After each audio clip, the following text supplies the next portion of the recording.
For decades, global trade was the invisible force binding nations together.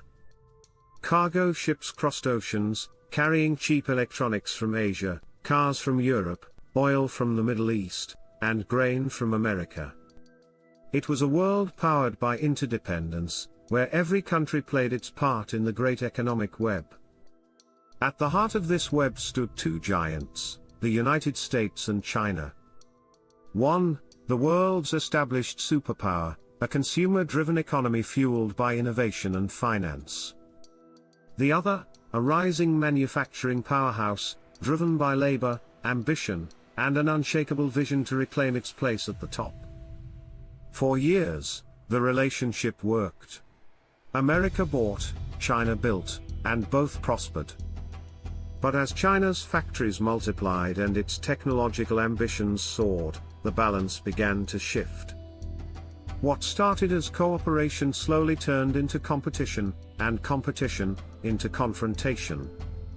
This is how a partnership that once defined global growth evolved into the US-China trade war, a battle not just over tariffs and exports, but over power, technology, and the future of the global order. To understand how we reached this point, we have to go back to a time when the relationship looked like a global success story. When China joined the World Trade Organization in 2001, it opened up dramatically to international markets. The US became one of China's top export destinations, and China quickly grew into America's largest source of imports. For a while, everyone seemed to win. American consumers enjoyed cheaper products. Chinese factories boomed. Multinational corporations made record profits. But beneath this prosperity, structural tensions were already taking root: wage disparities, trade imbalances, and growing mistrust over intellectual property and technology transfers. These quiet cracks in the foundation would one day erupt into the most consequential economic conflict of the century. The US alleged that China was engaging in unfair trade practices, stealing intellectual property, IP, and forcing American companies to hand over technology in exchange for access to its vast market, and heavily subsidizing domestic industries to gain a global edge. American firms operating in China complained that they were pressured to share their blueprints and source codes just to keep doing business there. Meanwhile, Beijing defended its policies, claiming that every nation had the right to develop its industries as it saw fit. To Washington, it felt like a game being played on uneven ground. To Beijing, it was simply catching up after decades of Western dominance.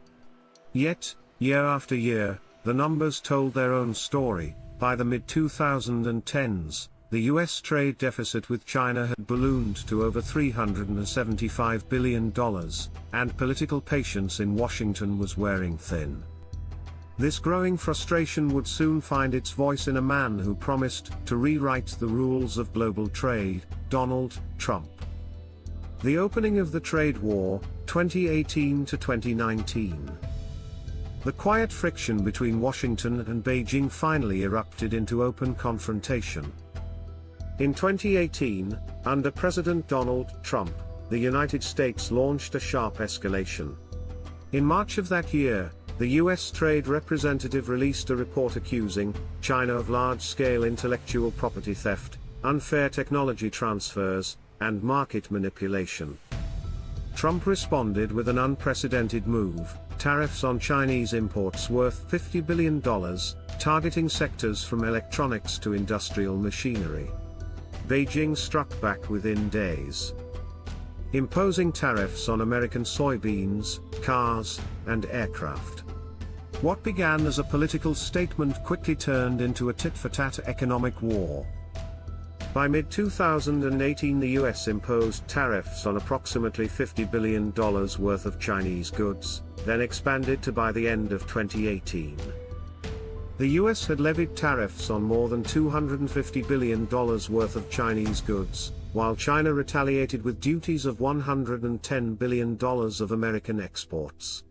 Global markets trembled, supply chains froze, and economists warned of an approaching trade recession. "Trade wars are good and easy to win," he famously tweeted. Yet, as months passed, both sides realized there would be no easy victory. But for Trump, this was about more than economics. It was about reasserting American dominance in a world where China's rise seemed unstoppable. Negotiations came and went.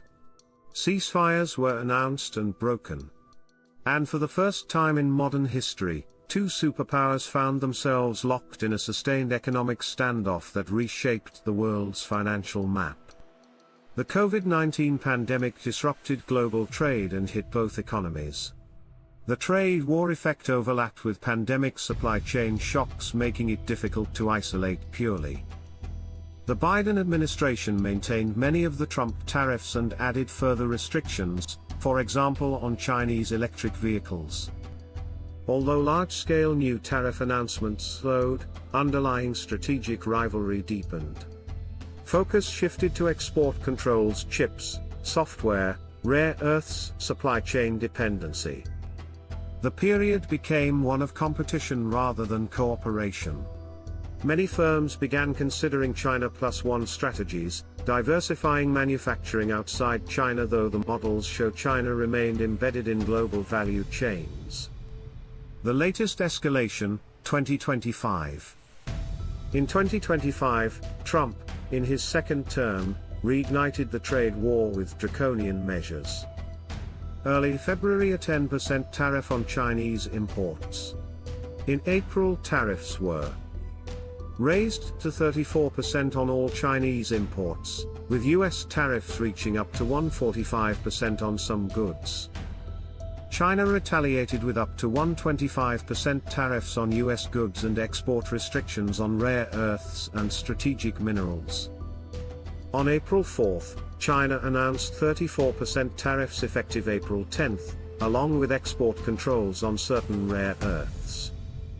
By early May there was a partial de-escalation. On May 12 the US and China agreed to a truce. US tariffs on China rolled back from 145% to around 30%, China's from 125% to 10%.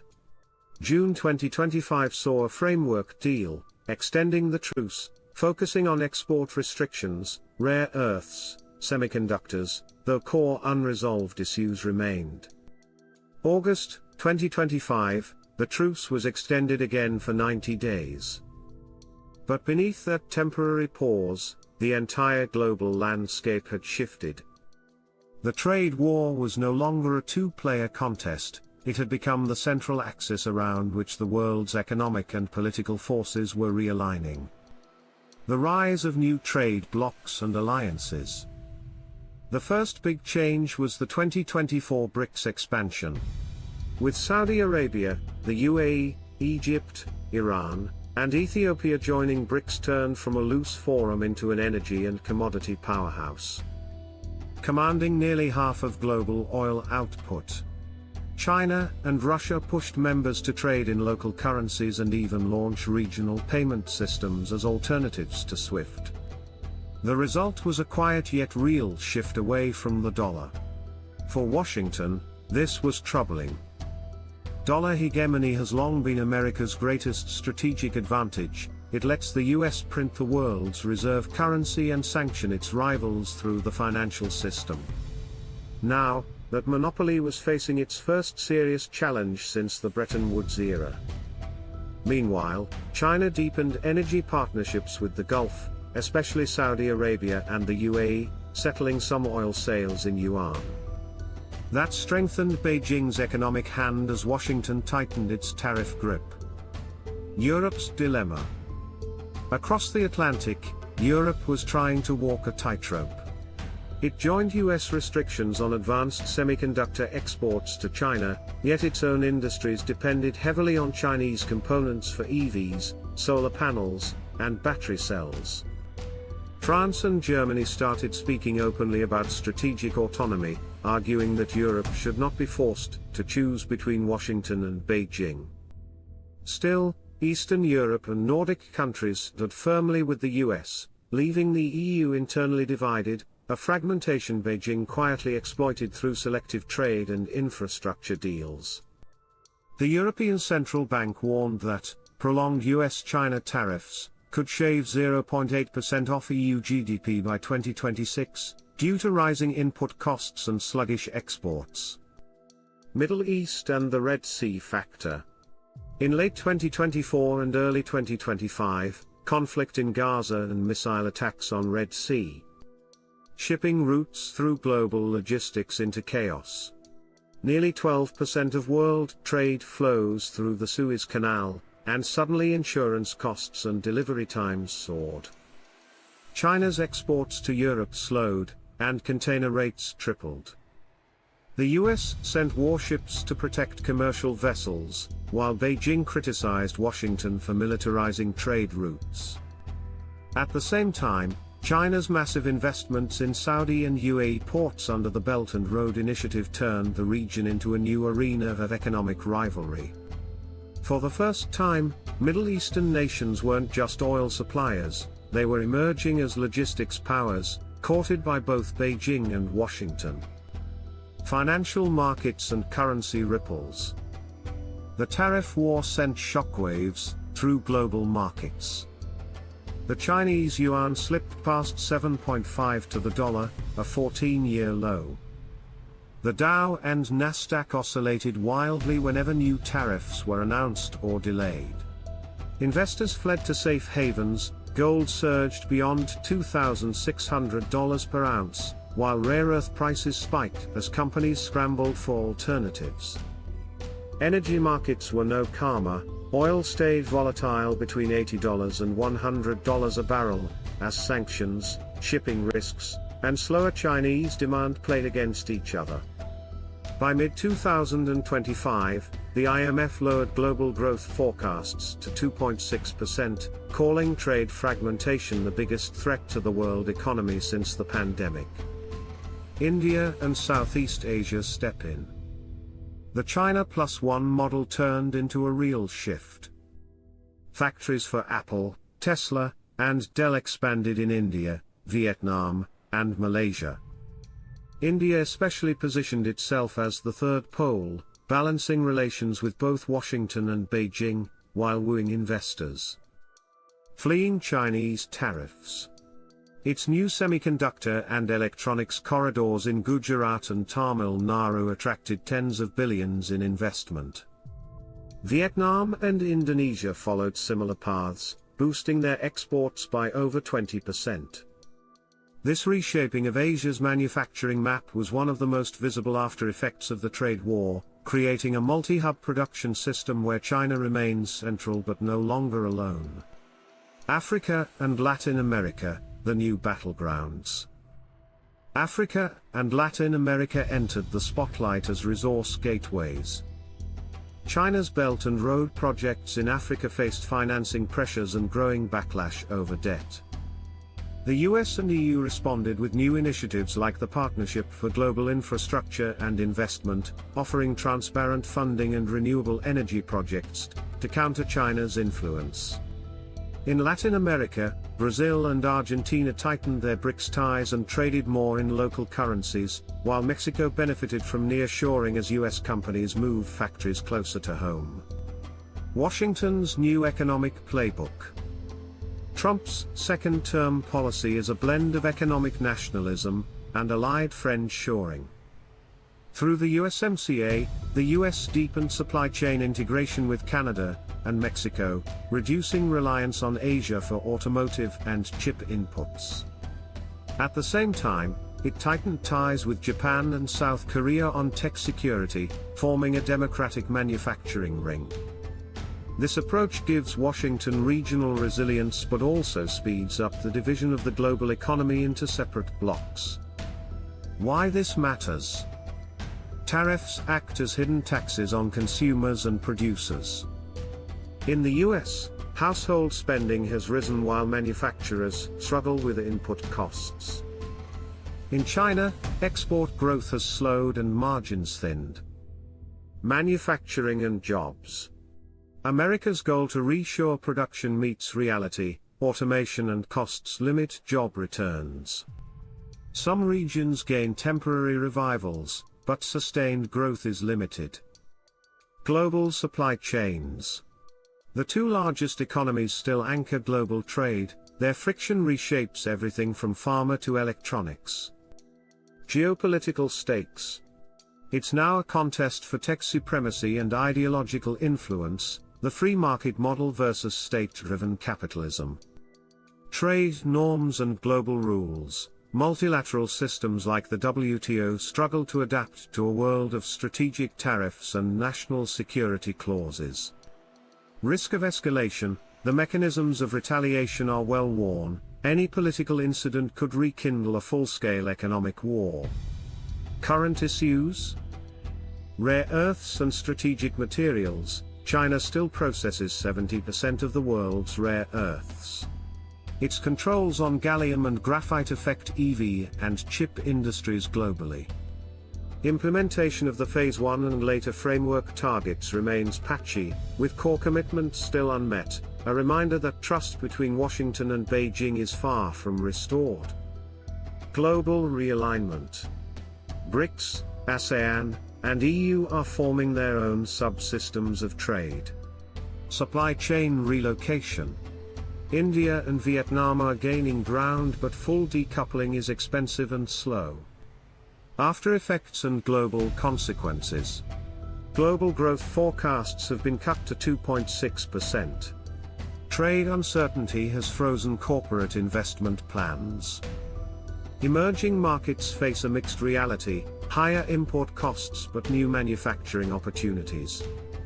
For China, the focus has shifted to self-reliance, the dual circulation model, boosting domestic consumption while expanding tech independence.